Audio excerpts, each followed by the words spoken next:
Hello. Hi, friends. Hopefully you'll be able to hear us a little bit better this time. I found the setting to raise the volume of our mics, which was not at 100%. And now it is. So this should sound a lot better to you. You guys won't have to turn the volume all the way up to be able to hear us now. You might even have to turn the volume down. Oh. Who knows? What a theory. Maybe. We're What just a getting theory. started. What a theory. Speaking of what a theory, do we want to tell about the theory I had for our next Girls' Day? Sure. I've decided that I think it would be a fun thing to go get a colonic. And I'm like, Brittany, we can make it a bonding experience. Let's go get colonics together. But like, I don't know what this entails.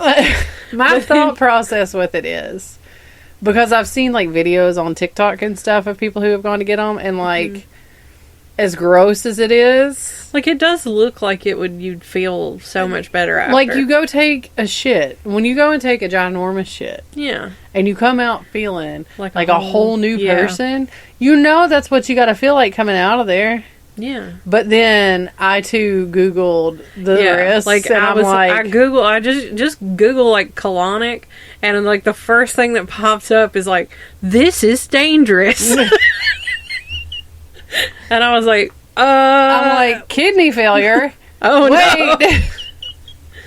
It's like, I don't know. Maybe I I'll might just pass. Maybe I've also been thinking we could have another girls' day at a piercings place. I think I'm gonna get my eyebrows done again. Okay. Well, just one of them. I'll sit for moral support, but I'm done in the piercing department. You're fine. That's fine. That's totally fine. But I think I'm gonna get a double. However, we are coming up on our year mark. Yeah. And we made a plan for when the podcast hit a year. Yeah. So we got to get going on that. So, I'm so listeners. poor. I'm so poor. I know. But, listeners, give us ideas for matching podcast-related tattoos. Like, I thought about our logo, but I'm like, That's that's in-depth. a lot. Like, And that would have to be massive. And Yeah. I don't want that big of a tattoo on me anywhere. No. It'd have to be like mid-back. Like, I'm not here for it. I definitely think, because like that TikTok I sent you, where there was the one with like the broomsticks. I Yeah. really liked that one, and then I liked just the get crescent moon with the bats, because Yeah. that's in our logo. Yeah, So we could. But if we have any very creative and artistic listeners, then I was like, why did she enunciate that? then draw us up something and send it to us. Yeah, you can send submit us it to ideas. us on the email, Wanderers of Please, Weird. no wiener pictures. Right. Send it to the email at Wanderers of Weird. At gmail.com. And you're going to get to hear her do it. It's a twofer. You're going to get to hear her do her twice. her voice twice on And this it's episode. louder. My gosh. Listen, if it does things to you, I was don't going let to say, us know. try not to cream.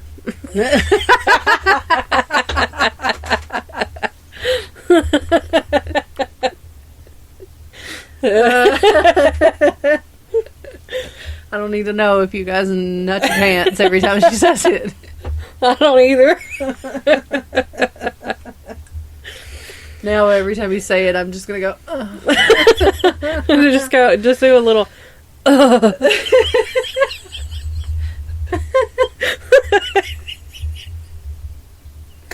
Oh, mommy!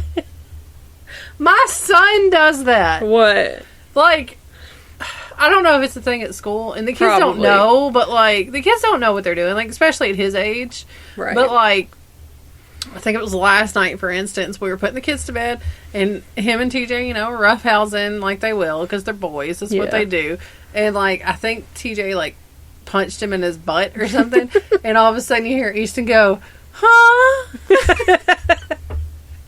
Oh yeah, and I'm like, what?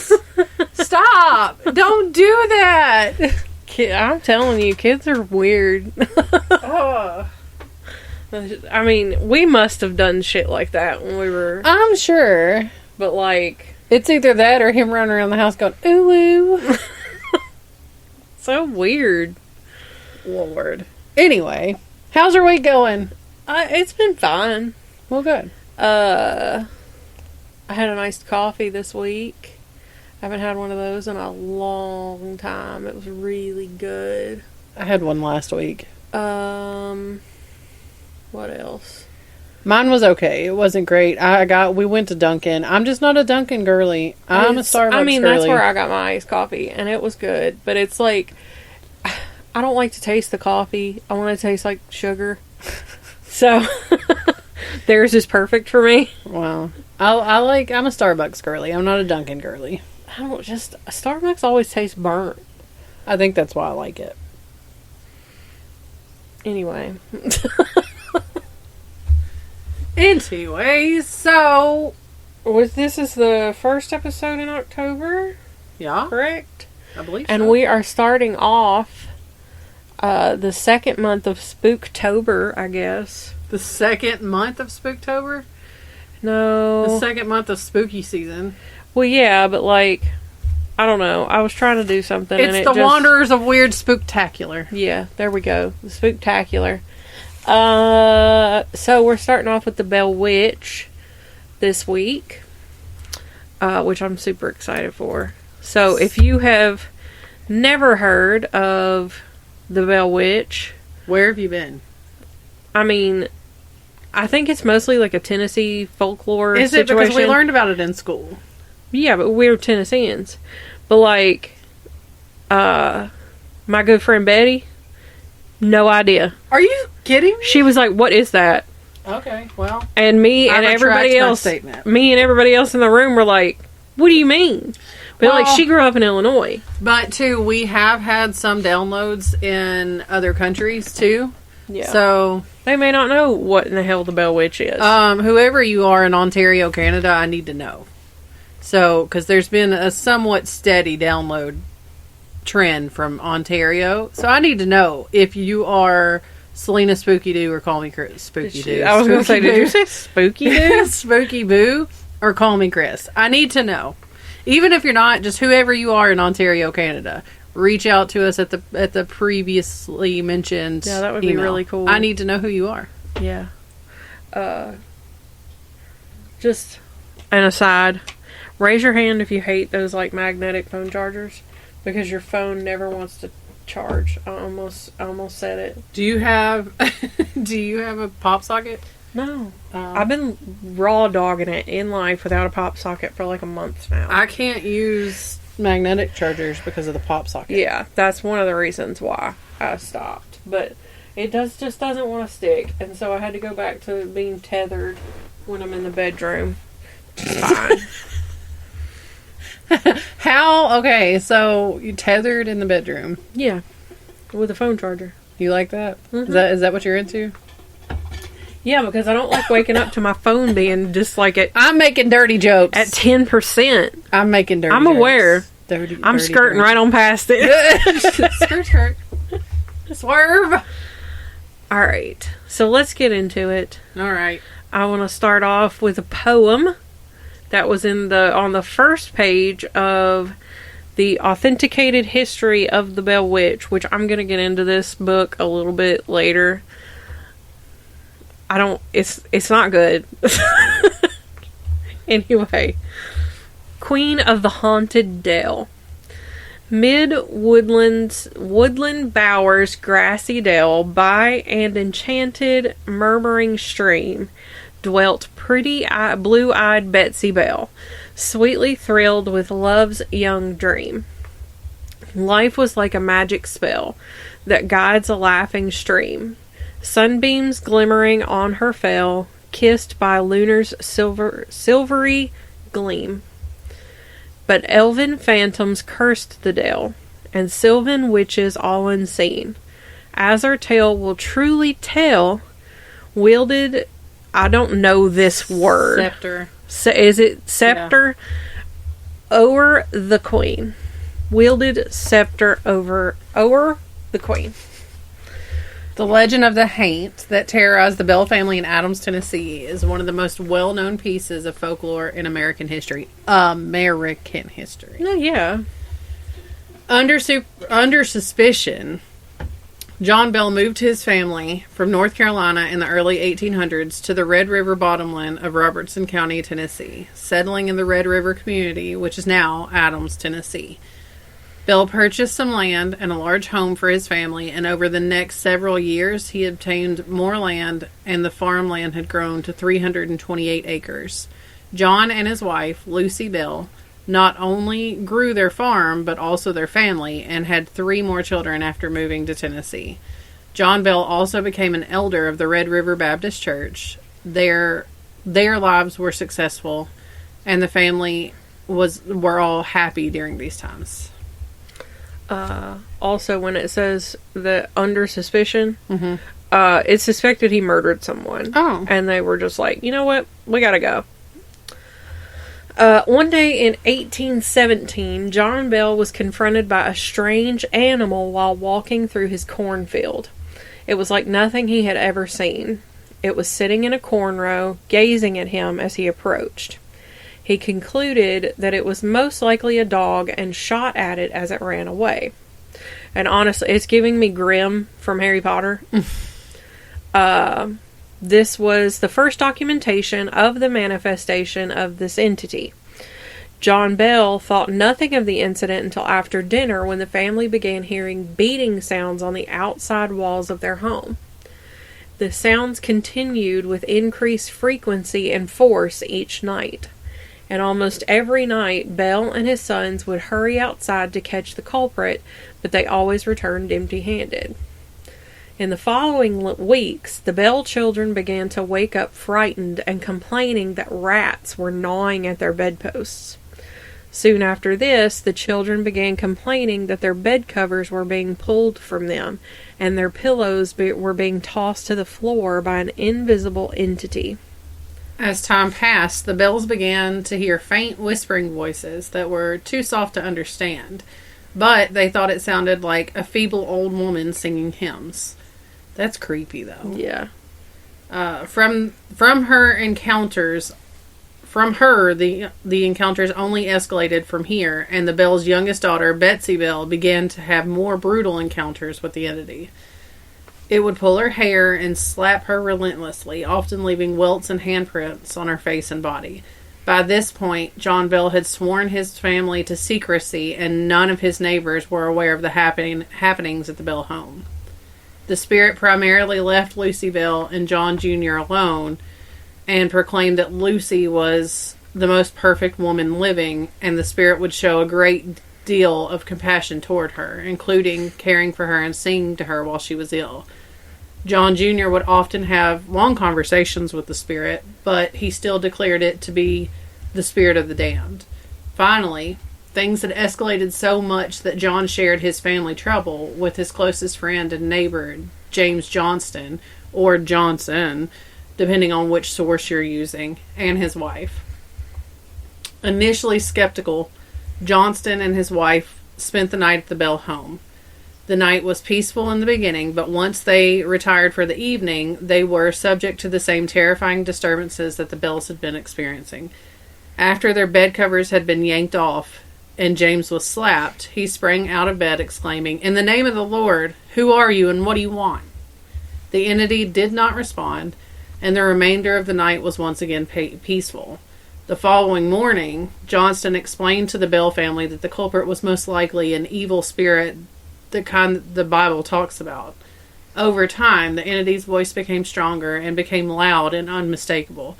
It would sing hymns, quote scripture, carry on intelligent conversations, and once quoted 2 sermons word for word that were preached at the same time on the same day 13 miles apart. Family friend William Porter claimed that the spirit climbed into bed with him and allowed him the opportunity to seize the spirit in the bedclothes, which he then attempted to throw into the fire, saying that the reason he did not succeed was because of the immense weight and the terrible smell. Word of this supernatural phenomena would soon spread outside of the Red River community and reach to Nashville, where Major General Andrew Jackson at the time became interested in the so-called Bell Witch. Brothers John Bell Jr., Drury Bell, I have a hard time saying that, Drury Bell and Jesse Bell had fought under General Jackson in the Battle of New Orleans a few years later in 1819. Jackson allegedly heard of the disturbances and decided to pay a visit and investigate. And I should preface this with that there is absolutely no proof that Andrew Jackson actually became interested in or set out to the Bell farm, but for the sake of the legend, I'm leaving it in. So the legend goes that as Jackson's entourage, which consisted of several men, well-groomed horses, and a large wagon, approached the Bell property, when the wagon jolted to a sudden stop. It had become stuck in the muddy creek bed, and the horses seemed unable to pull it. After several minutes of cursing and trying to coax the horses into pulling the wagon, Jackson proclaimed, "By the eternal, boys, that must be the Bell Witch." Suddenly, a disembodied female voice told the group that they could proceed across the property, up the lane, and to the Bell home. She just wanted to be noticed. Yeah. That evening, Jackson told war stories while his entourage set up their tents in the Bell's yard. One of the men claimed to be a witch tamer. Several uneventful hours passed, and the man pulled out a shiny pistol and proclaimed that its silver bullet would kill any evil spirit that it came into contact with. He went on to say that the reason nothing had happened to them was because whatever had haunted the Bells was scared of his silver bullet. That's giving me supernatural vibes with the special gun. Yeah.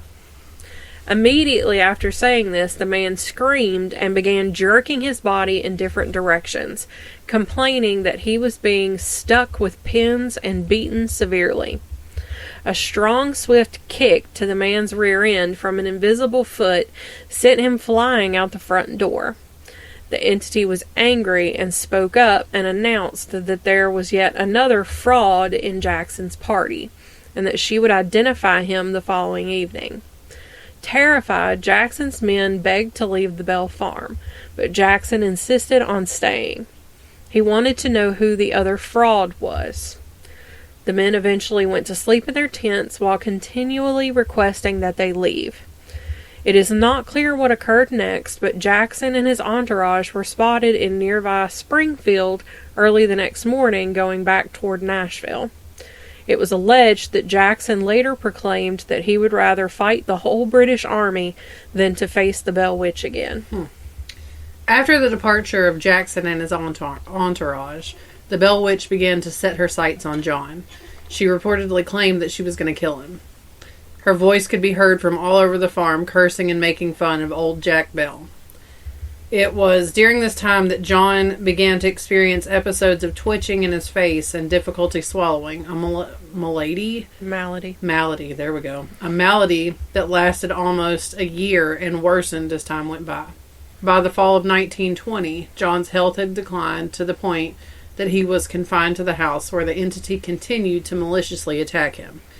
His shows would be removed when he tried to walk. Shoes. Oh, that was a typo. I was a little confused. His shoes would be removed when he tried to walk, and his face was slapped when he recovered from his numerous seizures. John Bell died on the morning of December 20th, 1820. 1920 or 1820? 1820. Okay, so the date I gave, fall of 1920. Did I type out? Yeah. Yep. Anyway, all this is in the 1800s. Yeah. John Bell died on the morning of December 20th, 1820, after slipping into a coma the previous day. Immediately following his death, the family found a vial of strange black liquid in the cupboard. John Jr. sprinkled 2 drops on the cat's tongue. The cat jumped into the air, rolled over in midair, and was dead when it hit the floor. The entity then exclaimed, "I gave old Jack a big dose of that last night, which fixed him." John Jr. tossed the mysterious vial into the fireplace, where it burst into a bright blue flame and shot up the chimney. John Bell's funeral was one of the largest ever held in Robertson County, Tennessee. People attended from miles away, and 3 preachers, 2 Methodist and 1 Baptist, eulogized him. As the crowd of mourners began leaving the graveyard, the Bell Witch entity laughed and sang a song about a bottle of brandy. Her intense singing didn't stop until the last mourner had left the graveyard.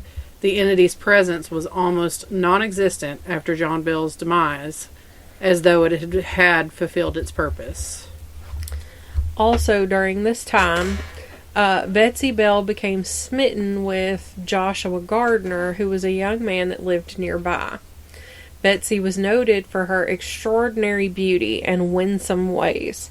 She was a blonde, and her hair was soft and silky and hung in beautiful waves, contrasting with her fair complexion. There was an enchantment in the mischievous twinkle of her large, deeply set blue eyes. It was no surprise that the young Joshua Gardner lost both his head and his heart in admiration for the fair beauty.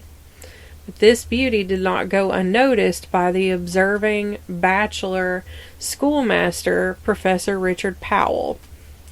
With the blessing of both of their parents, Joshua and Betsy decided to marry. A decision that almost everyone was happy with except for the mysterious entity who became furious and repeatedly ordered Betsy not to marry Joshua. Betsy and Joshua could not go to the river, the fields, or the cave, which is the famous Bell Witch Cave, to play with. I use that term loosely. That's what the book that I was using said. And I was like, they're getting married. Why are they playing? Without the entity constantly nagging them. In a soft, melancholic tone, sighing in the distance and gradually approaching nearer with gentle pleadings in loud whispers. Please, Betsy Bell, don't have Joshua Gardner. Please, Betsy Bell, don't marry Joshua Gardner. But why should Betsy not marry Joshua? He was handsome and gracious, well-educated, intelligent, entertaining, high-spirited, industrious, energetic, and was noted for his strict moral character. There were so many good things about Joshua that Betsy couldn't understand why she shouldn't marry him. Betsy's family and friends witnessed the fearful convulsions of hysteria which so frequently came on suddenly with the announcement of the entity's presence, suppressing her breath until her life was almost extinct. They had heard the frantic screams from the violent pain, complaining that the old thing was sticking pins in her body. They would hear the sound of a blow struck to her face and saw the tinge left by the invisible hand that had slapped her cheeks. They had seen her tucking comb, which is like one of those combs that like you put in your hair and then flip. Yeah. Snatched as if by magic from her head and slammed to the floor, leaving her hair disheveled and tangled in an instant, and they would hear the entity's laughter, enjoying the torture she was causing. The constant pressure was more than Betsy could take, and on Easter Monday of 1821, she met with Joshua at the river and broke off their engagement. In April of 1821, following the broken engagement of Betsy and Joshua, the entity visited John Bell's widow, Lucy Bell, and told her that it would be leaving, but would return in 7 years. Betsy subsequently was courted by and married to her schoolteacher, Richard Powell, who was 17 years her senior, and someone she had known since she was 11. They eventually left the area and settled in Mississippi. It is also worth mentioning that the spirit had a dislike for the family's slaves as well, and would torment and beat them relentlessly, and refused to allow them into the house. One slave named Dean stated that he encountered the spirit several times, and that it frequently appeared to him as a large black dog or wolf, sometimes with 2 heads, sometimes with no head. Dean also claimed that the spirit turned him into a mule and was attacked several times. He began to carry his axe and a witch ball made by his wife as protection from the witch's influence. The book by Martin Ingram goes into detail about this, but it's quite a racist take, and we felt that it was best to leave that out, as it doesn't add much to the story. It really doesn't. It's not good. As promised, the entity did return in 1828. Most of this return visit was focused on John Bell Jr., with whom the entity discussed many things, such as the origin of life, civilizations, Christianity, and the need for a major spiritual reawakening. The entity also made predictions of the Civil War and other major events, some of which were not accurate. After 3 weeks, the entity bade farewell and promised to visit John Bell's most direct descendant in 107 years. The year would be 1935. And the closest living direct descendant, the great-grandson of John Bell Sr. at the time, was Nashville physician Dr. Charles Bailey Bell. In 1934, Dr. Bell published a book about the Bell Witch, which I have or Brittany. Yeah, I have a copy of it. I wrote this. Yeah. wrote all this. Brittany wrote, or has a copy of, and it's now out of print. He most likely wrote the book to raise awareness of the spirit's impending return. The book contains the first ever account of the alleged conferences between the entity and John Bell Jr. in 1828. Dr. Bell's father, Dr. Joel Thomas Bell, had allegedly taken notes during these conferences, and upon his death had passed them down to his son. Dr. Bell published no follow-up to his 1934 book, and he died in 1945. He is buried at Bellwood Cemetery in Adams. It is unclear if the Bell Witch made her promised return in 1935, but some say that she never left in the first place. Now, who was blamed for this situation? Let me see if I put it in here. Let me just say this. Mm-hmm. I didn't know a lot of this. Yeah. I didn't either. So, at one point during all of the hauntings, they would interrogate the entity. And at one point it said, that it was Kate Batts' witch, or that it was, and they called it Kate. And I purposefully left her name out of the retelling, mostly because I just don't believe she really had anything to do with it. But she was a very interesting woman. So let's put out there too that where we are from, there are several direct descendants of her. Really? No? All of their children died before being married. Oh. There are no direct descendants. Oh, because that's interesting. There are 2 sets of Batts. Oh, because a lot of, the one specifically. From the Red River community. Yeah. One specifically that I was thinking of, we went to school with, and she has told us that she's a direct descendant of. Everybody with the Batts last name thinks that they're. Okay, all right. So, Frederick Batts and his wife Kate had 3 children, Jack, Calvin, and Mary. They had no relatives and kept to themselves in the community. All of their children died young without having children of their own, resulting in an extinct bloodline. There it is. It is worth mentioning that there were 2 unrelated Batts families in the Red River community at that time. The other Batts family was helmed by Jerry Batts, who is a prominent man in the community, and this line still continues today. But there are no direct descendants. So I should have just read forward, and that would have answered all my questions. It's okay. Sorry. Their sons were said to be tall, spindling, and gawky, and did not do well in society. Their daughter Mary, on the other hand, was a beautiful and popular young woman. Frederick Batts was disabled and unable to do much for himself, so his wife Kate assumed control over their farm, the family, and all of their business affairs, and she was quite successful and acquired a bit of wealth for the family. Even though they were slave owners, at the time they were considered to be a respectable family. However, the eccentricity of Kate was quite off-putting to the community. And the community kind of kept the family at an arm's length. I'm glad that portion of it was in yours, because I would not have been able to pronounce that word. Kate was described as being a large, fleshy woman weighing over 200 pounds and was headstrong and very exacting in her dealings with men. She was exceedingly jealous of her rights, not always knowing what they were, settling on the idea that everyone was just out to get her. Everyone was out to beat her. that, you know... She was a Karen. Kind of, yeah. Okay. And her mouth was fearful. She did not hesitate to tackle any man who crossed her path with a barrage of choice words. This was tolerated and seen as a weakness of hers, and made the upper class look down on her with sympathy, but they humored her. But no one cared to encounter her organ of articulation when she was in a bad mood. The ladies of the community were mostly afraid of her and could not endure her ways and dominating spirit.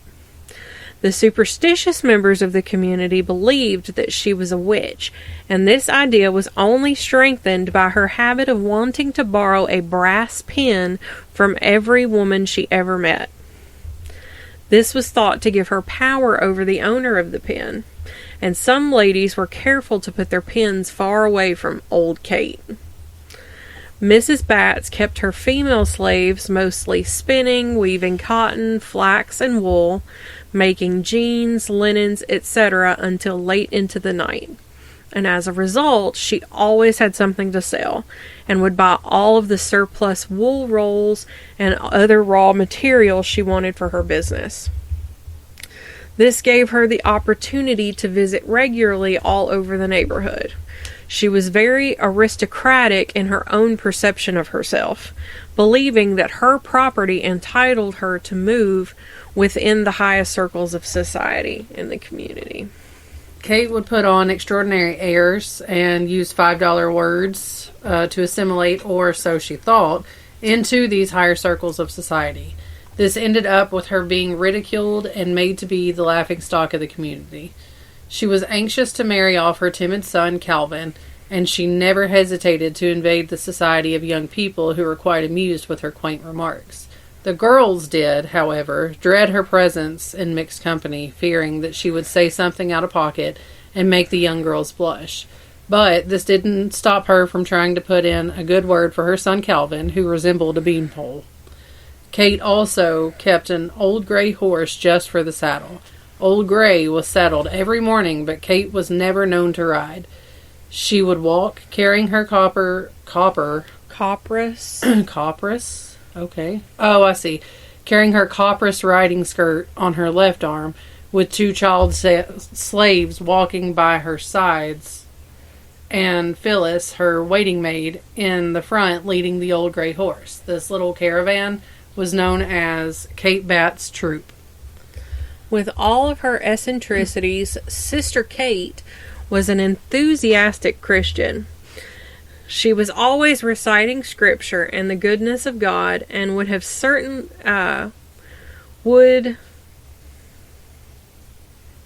hold on, that sentence is weird. She would have been participating in rejoicing at every meeting. She was a member of Red River Church and a regular attendee, always late, but just in time to get happy before the meeting closed. On one occasion... Sorry. I was trying to do it quietly. On one occasion, Reverend Thomas Phelps was conducting a revival meeting, which had been in progress for several days, with a deep religious feeling having been awakened. The house was crowded daily with anxious people. Just as Parson Phelps, concluding a rousing sermon to awaken sinners to repentance, and called the mourners to the front, and the whole audience began to engage in singing, and that is when Batts's troop arrived. Phyllis had observed that old Mrs. Had already caught the spirit and was filling up on glory, so she hurriedly hitched Old Gray and made a rush for the house. The meeting had reached its highest tension, and the house was packed. The congregation on foot, singing with the Spirit. The focus was on Joe Edwards, who was down on all fours at the mourner's bench, mercilessly praying. Joe was a good citizen, but he was a desperately wicked and undone sinner, and everyone was anxious to have him converted. Just at this critical moment in his conversion, Sister Batts rushed in and elbowed her way into the circle and deliberately spread her copperas riding skirt all over Joe Edwards and sat down on him. The man did not know what happened, but he felt like he was in the throes of the last desperate struggle with Satan, and that the devil was on top of him. He shouted and yelled louder, "Oh, I'm sinking, sinking. Oh, take my burden, Jesus, and make the devil turn me loose, or I will go down, down, down, and be lost forever in torment. Oh, save me, blessed Lord." A good brother invited Sister Batts to choose another seat, but she politely declined with a flourish of big words. "No, I thank you. This is so consoling to my disposition that I feel amply corrugated." "But you are crowding the mourners," said the good brother. "Oh, that don't disperse my perspicuity. I'm a very plain woman, and do love to homigate near the altar, where the Lord am making configation among the sinners." "But, Sister Batts, the man is suffocating," the deacon continued. "Yes, bless Jesus, let him suffocate. He's getting closer to the Lord," exclaimed Sister Batts. The situation had grown serious, and the whole entire house had caught on to what was happening, and was tittering with laughter. Just at that moment, Sister Batts felt the seat beneath her begin to give way, and was caught by two brethren just as she threw her hands up and they saved her from further humiliation. Joe Edwards rose up, shouting joyously for his deliverance, as if some unknown spirit had snatched him up. Sister Batts clasped her hands and shouted, "Bless the Lord, bless my soul. Jesus am so good to devolve his poor critters of the consternation of Satan's mighty dexterity." By this point, things had become so comical that the audience could no longer contain themselves, and many had to leave the house in a hurry so they would burst out laughing outside. And this effectively ended the service, and the meeting was dismissed. But how did Kate Batts become known as the Bell Witch? So, like I said, the spirit developed. It was able to talk a little bit better, and people just became curious and would beg the voice to disclose its character, nature, who or what it was. And it would kind of give like wishy-washy answers. And then finally, Reverend James Gunn undertook a conversation with the spirit to draw out the information. The spirit declared that it would not trifle with a preacher or tell Brother Gunn a lie. And if he must know the truth, it was nothing more or less than old Kate Batt's witch, and was determined to haunt and torment old Jack Bell as long as he lived.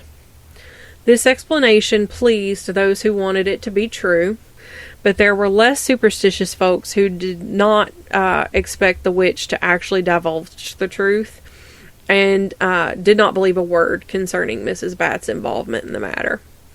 It wasn't long before tongues started wagging, and men and women in the community were saying that this was just what they had thought all along. This was further evidenced by a young woman in the vicinity who was given the task of churning butter, and after working the dasher diligently for 2 hours without reward and no signs of butter, she declared that old Kate Batts had bewitched the milk, and she was determined to burn her. Carrying out this decision, she put an iron poker in the fire, and after it had come to a white heat, she soused the iron into the milk, setting the churn away. She then made some excuse for a visit to Aunt Kate to ascertain the result of her experiment. She found Kate sitting in the corner, nursing a burnt hand, which had been badly blistered through a mistake in taking the poker by the hot end that morning. Well, that's what she said anyway. Furthering the belief that she was the witch, Mrs. Batts had been heard to speak negatively about John Bell in regards to a transaction that she had had with him years prior, when he first moved to the settlement, and declared that she would get even with him. She was not in the habit about saying good things about most anyone unless she got the best end of a bargain in her dealings. It is likely that the old transaction referred to, which I should have changed this sentence. It was thought that it was something that they had both just forgotten about, and she was just still mad about it. But apparently he bought a parcel of land from her, or he bought a parcel of land from her, and he had to borrow money or something, and she didn't tell him at the time of the transaction that she was going to be charging an interest rate on this, and then after it was a done deal, she was like, oh yeah, and here's the interest that I want as well, and he didn't like that, so he was like, oh, she's a witch. But John Bell hardly believed that Mrs. Batts was capable of contributing to this mystery. Nonetheless, many were satisfied with this explanation, and with the witch answering to Kate. But when Mrs. Batts learned of this accusation, her eyes flashed fire and her tongue was let loose at both ends, rolling off epitaphs. I think that's the word. Like streaks of lightning. She kept every path in the neighborhood hot for a month, trying to find the corrigendum who dared to splavicate her character with the spiritifications of John Bell's witch. She would show him the perspicuity in the constipation of law. She never found the author of this accusation, and the corrigendum was a shapeless, invisible, irresponsible thing and not subject to the law. Even after nearly 200 years, the entity is often blamed for unexplainable occurrences that happened on the old Bell farm today. The faint sounds of people talking and children playing can sometimes be heard in the area, and it is not uncommon to see candle lights dance through the dark fields late at night. And I've been there. Have you ever been out there? No.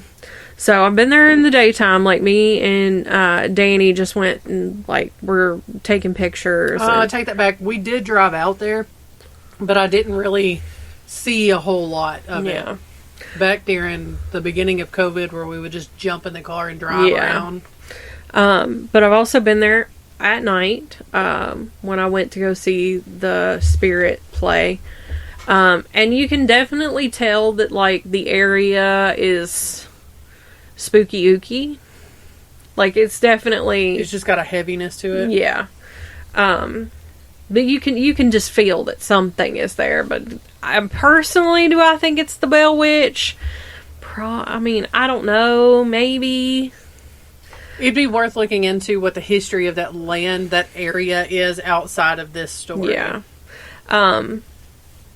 Do I think that all of this was just made up by M.V. Ingram, the guy who wrote the authenticated history of the Bell Witch? Maybe. Because he was a journalist. And he wrote stories for the newspaper. And he quit the newspaper to write this book. Which was written in 1896, which was 75. This is the first written account of it, which would have it was written 75 years after all of this took place. Right. So I don't know. I like the. Did you watch? So there was a TV special where a couple years ago. Yeah, two dudes ran around and interviewed some of the Bell family. Right. Well, and there was one guy that the whole thing was focused on that is apparently part of the Bell family, and it's apparently part of the rumor that the spirit comes back every so often, or whatever, and so either him or his son was the next in line to get the brunt end of the situation. Mm-hmm. So he was trying to put an end to all of it. I watched it, and they interviewed the Batts family. Mm-hmm. But it was. I'm just looking up to make sure, because that's what the M.V. Ingram book said, which is, like I said, the first account. I'm looking. I want to find like a... That TV show I was talking about, it was a Cursed. It was a miniseries from 2015. God, it doesn't seem like it was that long. It was on like A&E, right? Yeah. Yeah. Yeah, I definitely watched it because that was when I still had cable. And not long after that, I was like, I don't need this. 2015. Okay. So, Mrs. Batts had a niece.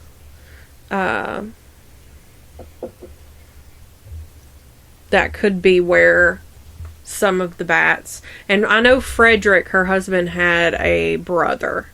So, it could be tied in that way. But, Right. like... As far as their children. Yeah. So, Yeah. Danny has done, like, genealogical research on it. And, because, like, he's got a family member who is a Batts. And she's always said, oh, I'm related to Kate Batts. I'm related to Kate Batts. And he looked into it. He was like, I'm sorry, but you're not. Right. And, like, to see, she's like, you're a liar. And he's like, no, that's what all of the documents point to. So, as far as what the research indicates, there are no direct descendants, but I mean, I don't really know for sure. Right. We weren't there. Yeah. So, I'm sure it wouldn't be too hard to figure out, though.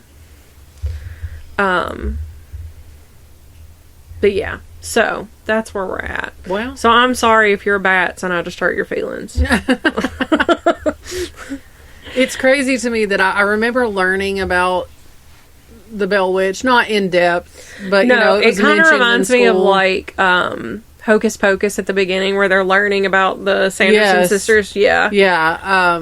So, but it's like we didn't learn a whole lot about it, and No. a lot of the stuff I had never heard. Yeah. But like, you know, being a Middle Tennessee native, this is like one of the biggest things Yeah. for us. And I've never, like I said, the one time we just kind of passed through, just driving. We were driving around aimlessly, and I know. I've never been. Because they also do I think it's a Thresherman's. Is that what it is? I want to say it's Thresherman.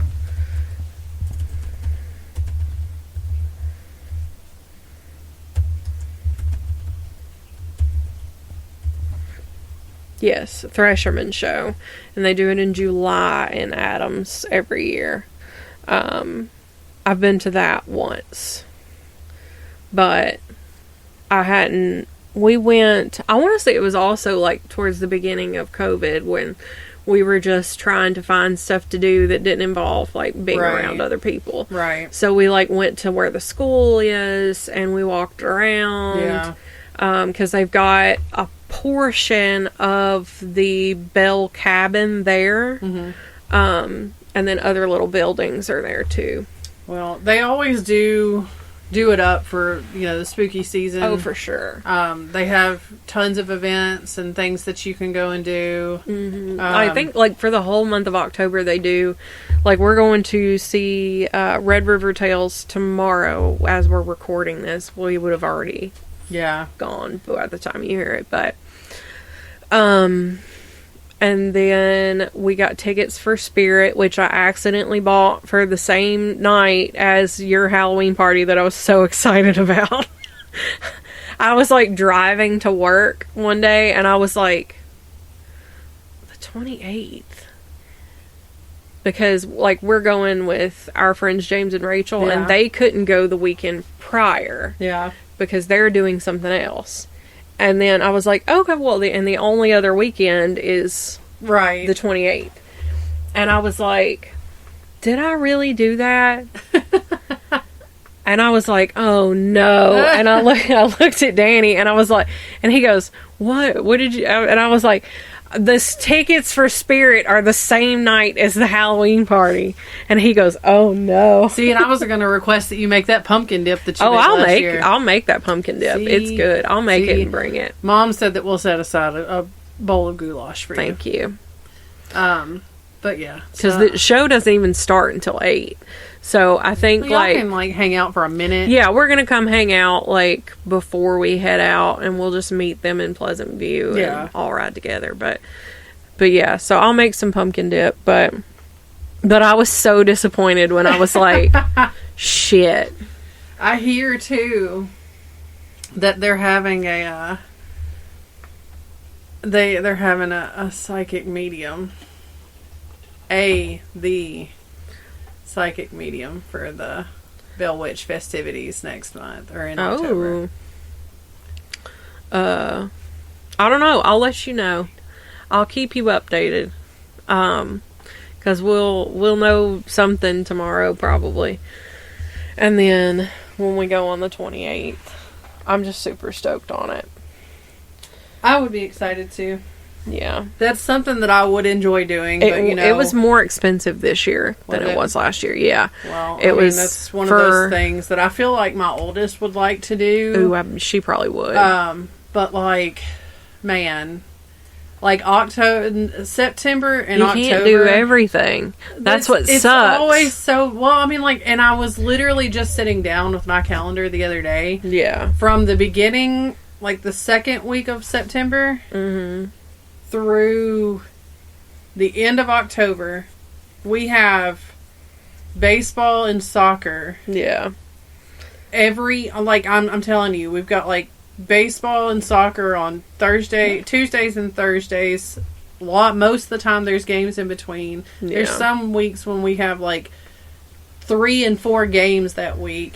And then we've got soccer every Saturday. So I've got something going on every weekend between now and the end of October. Yeah. And then the first weekend in November is soccer, and then the next weekend TJ's going out of town. Mm-hmm. And then the next weekend we're going out of town for Gemma's birthday. Mm-hmm. And then the next weekend is Thanksgiving, or the next week is Thanksgiving. And I'm like, look, I'm not participating this year. Don't nobody sick again. Don't nobody try and make plans with me for the next until 2024, because I don't have time. I don't, because from Thanksgiving forward, that's Christmas shopping season, and I gotta get it in where I can, right? And I'm sick and tired of having to wait to do all of my Christmas shopping for the one night that TJ and I get to do our annual Christmas shopping date night. Yeah. We get all of our Christmas shopping done that night, and I'm sick and tired of having to get it all done that night. So we used to go Black Friday shopping. That was so much fun. Back when Black Friday was an actual extravaganza. But now a lot of stores are closed. Yeah. And because they're let's let our people stay home. We'd get up, or we'd go eat Thanksgiving dinner, and then we'd go home and chill for a little bit, and then we'd all congregate over here, and then take off, and we'd just go. We never really bought anything. No, we didn't do the really. shopping thing. No, we were just really. there to people. Unless watch. there was something specific that we knew was going to be on sale, right? But it was never no. A lot of people stand in those long ass lines for electronics at Walmart because they can get a laptop for $150. Screw that. Or a 75-inch TV for $350. Nope. I'm not standing in that line. No, and we totally would just go and people watch, hit up a Starbucks. Just we never saw anybody fight, which I'm really disappointed in. I know, but we haven't gone for sure the last 2 years because I go to Thanksgiving dinner. Was the first Thanksgiving that you and Daniel had gotten together because he was going to come with us. Yeah, he was going to come with us, and I was so upset about it. He ended up not going. I know. Us. Yeah. But I was so you told me Danny's gonna go with us, and I was like, but that's our thing, right? I legitimately remember laying in bed sobbing, because I was so upset. I was like, that's our thing, and she's bringing him in. Now I would just be like, do you mind if he comes? If not, I'll tell him to. I wouldn't care now. I would tell him to kick rocks. I wouldn't care now. But honestly, it's nice because in relationships that I've been in prior, when I'm with that person, that I only want to do things with that person, and if they can come, awesome, right? But, like, I mean, like, in my marriage, he never went anywhere, but he made me feel hella guilty for going anywhere. Right. But it's nice to, like, I'll look at him and I'll be like, oh, I'm going, here with so-and-so, and he's like, okay. Yeah. To now, I wouldn't care. I don't even really know why I cared. I think because he was new. Probably. But, like, looking back at it now, it was super irrational and very selfish of me to act the way that I did about it, because I was super salty about it. I mean, but we all get salty about dumb shit. It was like when irrational. y'all went without me ghost hunting, and then you had apple cider. Which, there's some in the fridge. I have redeemed myself. I'm excited. I hope it's good. I hope I like it. Me too. Which, by the way, I had a thought about that. I had apple cider here the first time that the very first recording that we did, and you didn't drink any of it. No. It was the better. It was the more superior of the brands. And you even, not like, what that is. left it here. Yeah. And I didn't... Because somebody had brought it to the Halloween party, and it didn't get drank because it was in the fridge and nobody knew it was there. Yeah. So, but, yeah... This is not that brand. I don't know if this brand is as good. Well, we shall see. But that brand, they have it at Walmart. I saw it the other day. Oh, okay. So I've got the nonprofit of the week this week. Hit it. I should have chosen something a little bit more spooky, but every time I see, like, a nonprofit that, like, piques my interest, I take a screenshot of it. So I was just going through my screenshots. This is the Stat Horse Sanctuary. So, and this I found through Kim Rhodes' Facebook. You know who that is? No. She is Jody on Supernatural. Okay, yeah, so she works... At first, I was like, are you just throwing some random person out there? Like, no. Or the mom on Sweet Life and Zack and Cody. Yeah. I love her. Yeah, so she works with this organization a lot. And they say in their little bio, we are a nonprofit sanctuary established in 2007. We are totally supported by donations and staffed by volunteers. This is a place where horses who are too old to ride serve as companion and therapy animals. Our barnyard of gentle old horses and farm animals make the sanctuary a peaceful and healing place. We call it carrot therapy. Aww. That's super cute. But I am linking not only where you can donate directly to the organization, but also their Amazon wish list that they provide on their website. So, there's that. I like it. I'm really excited. I was really excited about this episode. It was a good episode. I learned a lot. I didn't know a lot of that. So, like, I re-listened to last podcast on the left, and I did that after I wrote the episode, and then was like, okay, do I need to add any information? I don't think I added a lot. I think I had, because I think they also use the MV, it's Martin Ingram, MV Ingram book, but they did not mention how absolutely racist it is. There is a lot of talk about slaves, and everybody in this situation owned slaves, so down at the core of it, they really weren't good people at all, but at least John Bell and Miss Kate Batts were not good people, but anyway. Well, it was a good episode. I liked it. It was a pretty good episode, and I hope everybody likes it and learns something new and can go tell your friends that say that they are related to Kate Batts. No, you're not. Or maybe you're not. I bet you're not. Lord. But yeah, as far as I know, none of her sons survived. Or none of her children, like, got married or anything. So, but if I find otherwise, I will post a correction to our Facebook page. All right. Well, you got something else? No. Well, thanks for coming another week, guys. We appreciate you. If you have any constructive criticism, let us know. Yeah. Send us your... Or if you know, like, if you're you have a story about the Bell Witch, or if you've experienced anything. Have you been to the Bell Witch cave? I've never been in the cave. It seems claustrophobic. I do know and one a of our little listeners scary. went recently with his daughter. Yeah, they do ghost tours now. Like they that's do what they do. paranormal tours. Yeah. And those are new. That's new for this year. And I don't remember how much it was. I saw it on their website, but yeah. So if you've ever been and you had any experiences, or if you have any pictures of any orbs or anything that you saw in the cave, send them to us. We want to see them For sure. Give us ideas. Yeah. Who are we telling this week? Oh, I did an email. Oh, shit. Did you see that? No. Girl. Okay, hold on. I got this.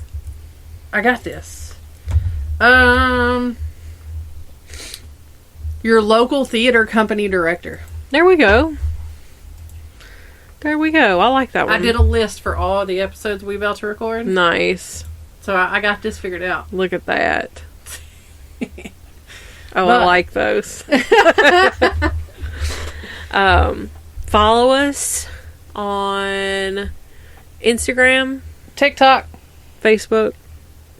Did we decide that we're kiboshing? We still have the account, but we're probably not going to keep it active because if you guys want to reach out Musty to Musk us, wants to charge for it. So right. we're gonna probably put an end to our X account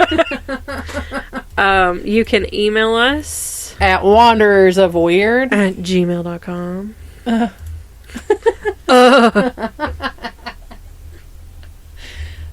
Send us your spooky stories. Send us your topic ideas. Send us a spooky story from your state specifically. Yeah, let us know what state it's from. Send us tattoo ideas. Yeah. If you have any bestie podcast tattoo ideas, right, that aren't our logo.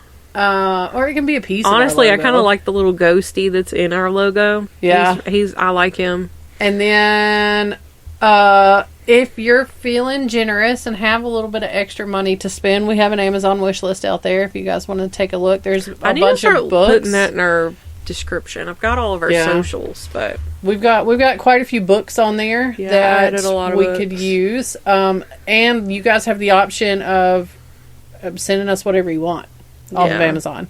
It doesn't have to necessarily be something that's on our list. Please be nice though. Yeah, don't send us some bullshit. Don't send us chicken poop in a box. And don't send us a dildo. That either. There's a lot of adult Why did my toys. brain immediately think poop? There are two types of people in the world, and we are two different types. Yeah. But all right, guys. Well, thanks for coming. Thank you. Okay, bye.